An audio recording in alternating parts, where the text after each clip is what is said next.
Well, this morning around 8:20 in the morning, we got a call for a serious collision. A wheel came flying off a northbound vehicle, striking a southbound vehicle just north of Highway 89 on Highway 400.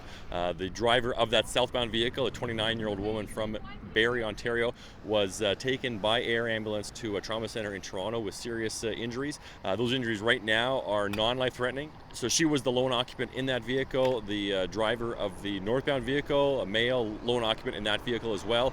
Obviously, we have our collision reconstruction team and Aurora detachment members trying to determine exactly why this wheel separated from the vehicle. It came off as a tire and wheel assembly off of the hub, and obviously we're going to be looking into that vehicle to see if there's any improper installation, any other defects on that vehicle.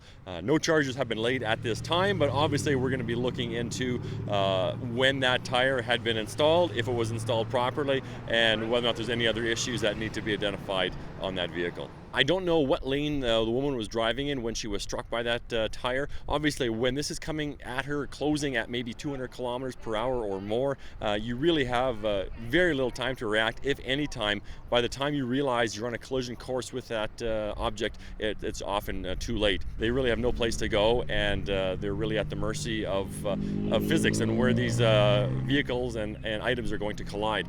The driver was able to get it off onto the shoulder. That's where the vehicle came to its final rest, and the woman was extricated from the vehicle by paramedics and was subsequently transported by air ambulance to a trauma center in Toronto.